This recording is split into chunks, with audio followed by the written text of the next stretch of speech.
Welcome to Cartoonist Kayfabe. My name is Jim Rugg, and today I'm going to update Octobriana 1976 Kickstarter.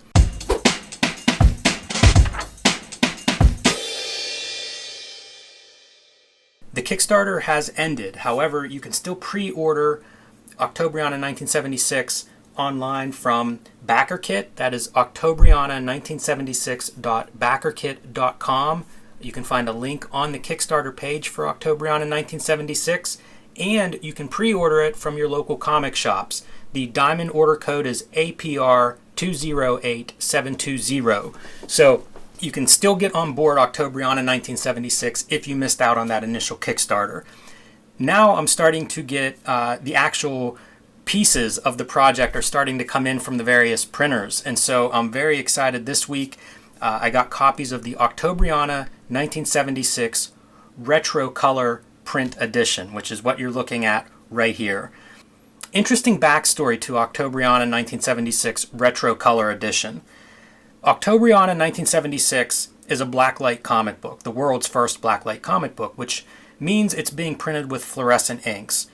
These fluorescent inks in this print edition are virtually impossible to replicate on a screen.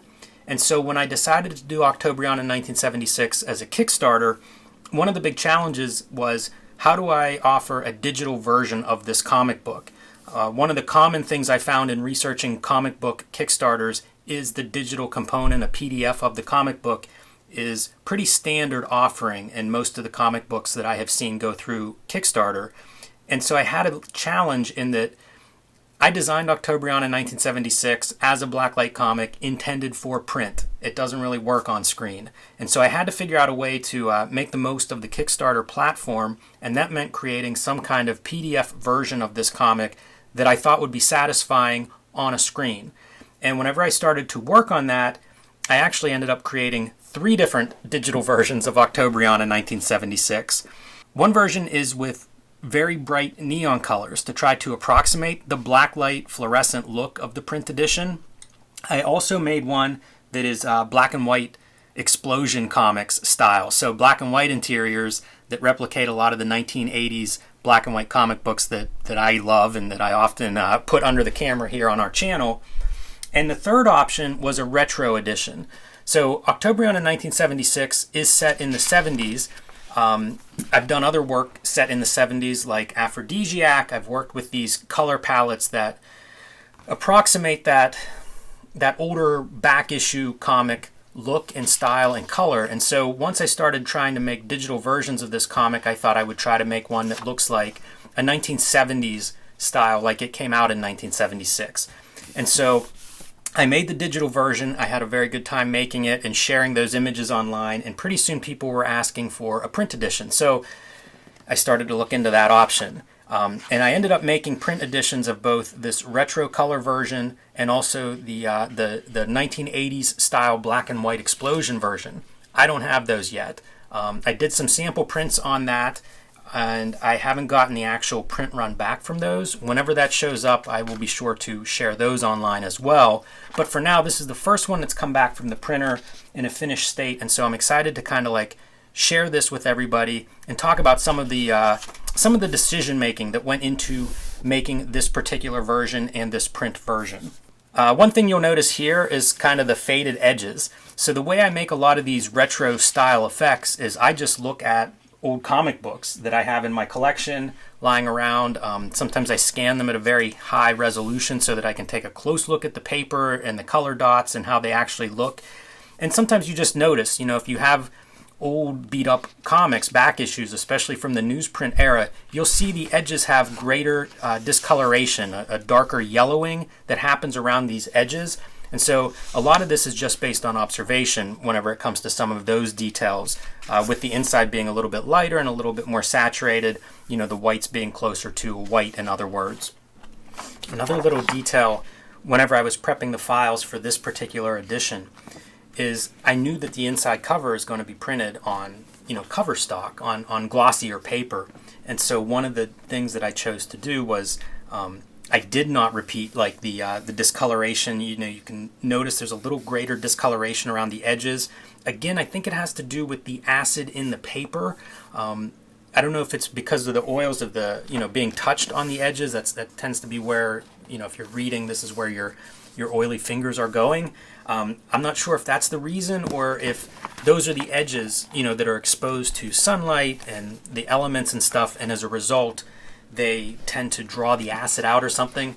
I can't tell you why it happens. I can only tell you that if you look at these old comics that aren't in pristine mint condition, you'll see the discoloration tends to happen around the edges. But again, if you look at the old comic books and look at their inside covers, they may be dirty and beat up and wrinkled and all the things that happens to a well-read old comic book, but they don't show the signs of the discoloration around the edges in terms of that yellow acid exposure, whatever that stuff is.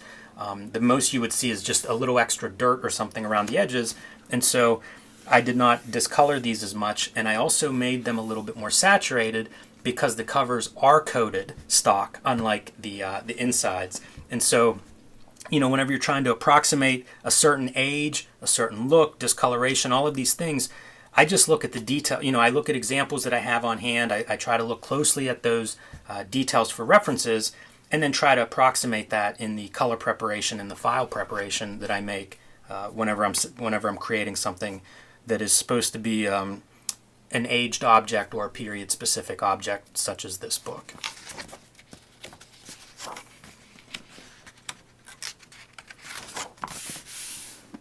One of the biggest challenges of doing a small run of comics is digital comics. If you do what's called print on demand, you'll print, you can print as few as one copy at a very reasonable price. And that works great for short run comics, but the printing process is kind of like a laser print, and it's a heat transfer process. And what happens is the surface of the page, regardless of the paper that's used, ends up with kind of the ink sitting on the surface, creating almost like a glossy or coated paper texture. And if you think of old 70s comics, if you've ever touched an old 70s comics, it's newsprint. It's uncoated paper. It has a very specific feeling to it.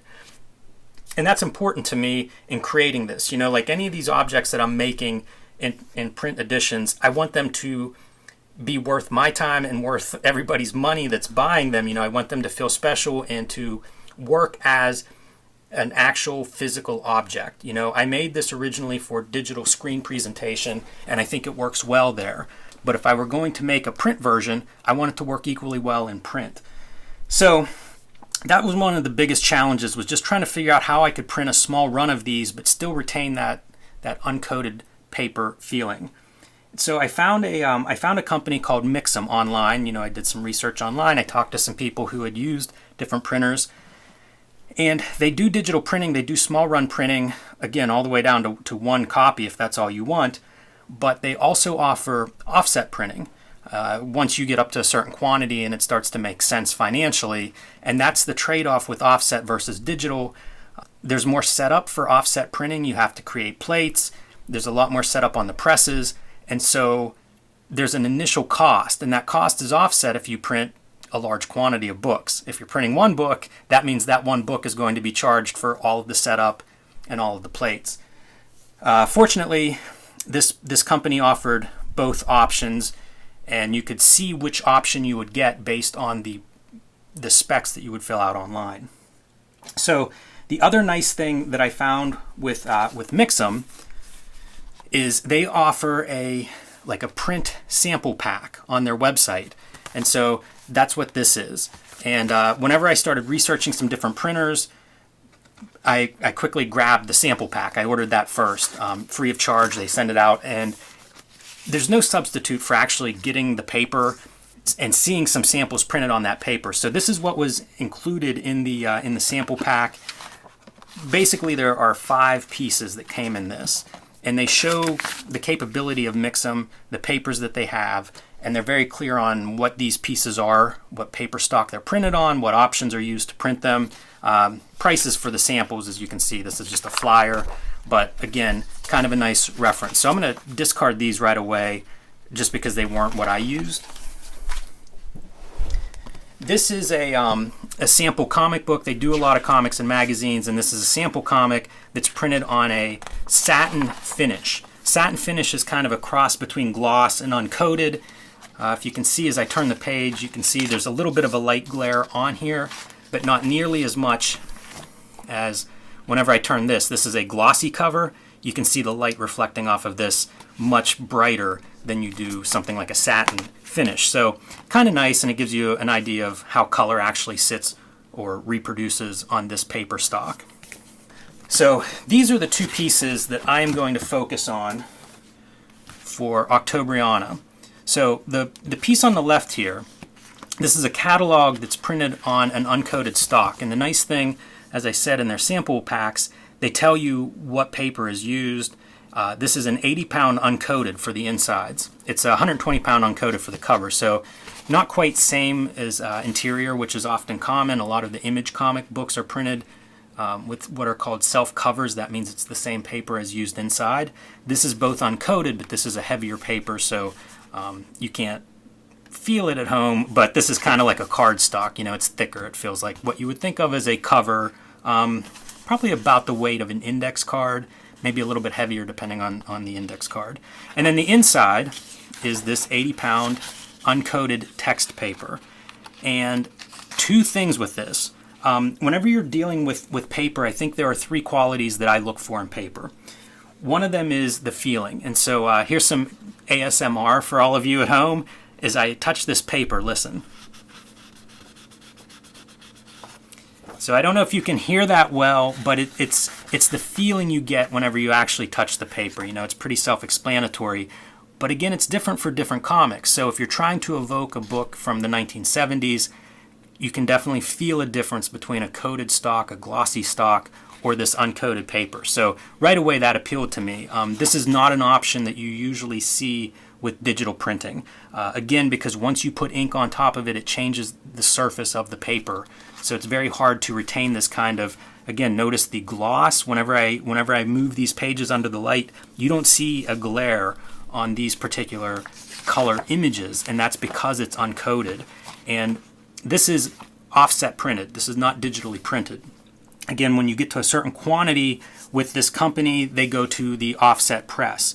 It just becomes more cost effective. But what that allows is for the ink to actually sink into the paper a little bit rather than sitting on the surface of the paper. And as soon as I saw this piece, I knew they could do what I wanted them to do, which was produce an uncoated, nicely colored page. The other part is the glossy cover. If you look at those old comic books, you always have that nice shiny cover. That was part of the appeal, and then inside was the crappy newsprint cheap paper. But you wanted that shiny cover to kind of get the eyeballs and get the kids to pull it off of the newsstand spinner rack. And so this piece is cover paper is 80-pound gloss, and the finishing is gloss laminate, which is an extra layer of shininess, a little bit more than I actually wanted. So whenever I ended up printing mine, I did not go with a laminate on the cover. You know, you can see in the light it's already shiny. It already has certain glossy qualities. The laminate could have enhanced that glossiness, but it's not something that I felt is accurate to those older comics. They were definitely glossy covers, don't get me wrong, but they weren't glossy, to the max. That said, a lot of what I end up making in comics comes out of doing these kind of trial and errors and getting samples and then seeing some sample that I liked. And quite frankly, I like this glossiness. It's almost plastic with the gloss laminate. So this will be filed away in my morgue of sample papers and sample printing possibilities for the future. And if I have some idea that I think will be well served with an almost plastic-like cover, I will reference this again for something like that, because I do think there are certainly books and stories and art that would be flattered by this kind of a treatment, but not quite what I was doing. So another reason that you may want to pick up this free sample printing kit is because this book itself walks you through a variety of paper and printing information. So table of contents here, digital versus offset, guide to binding, paper range. It's a pretty nice resource, very easy to understand, very concise. So you can see like satin, uncoated, and gloss papers are very common throughout the printing industry. It's not exclusive to this company. These are sort of general categories for paper finishes and surfaces. And you can get a feeling from reading these of, that you could apply to other printers or other examples when you're trying to narrow down your own choices if you're making this stuff. A little bit of history on papers, talking about differences of papers throughout history and adding things like sizing to make the surfaces a little bit more consistent or better for different writing utensils.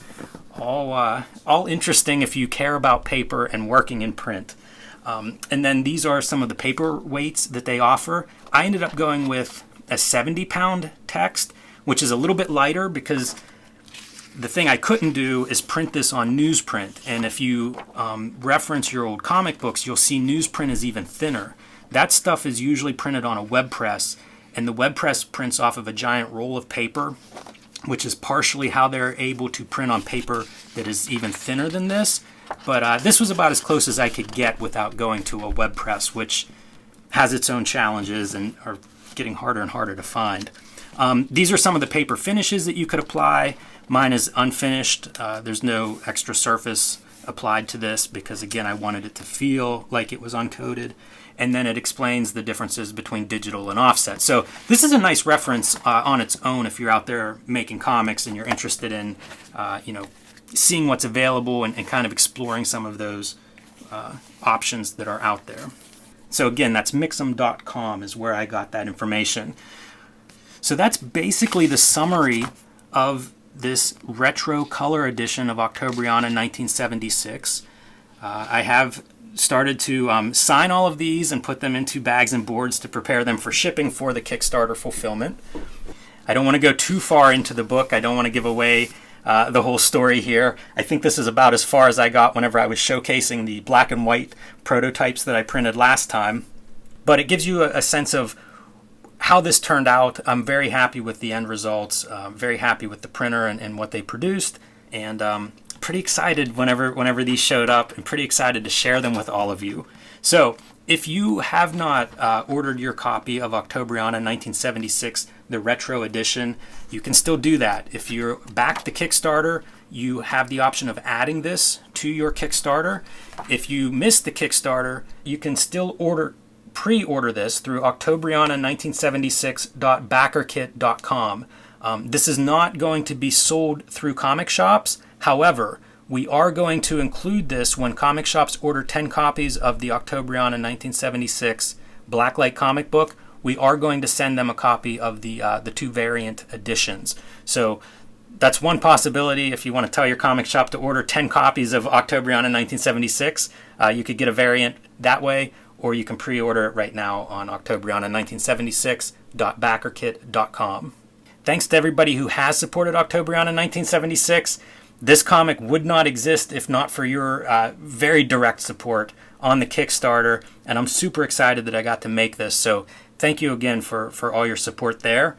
And until next time, read more comics.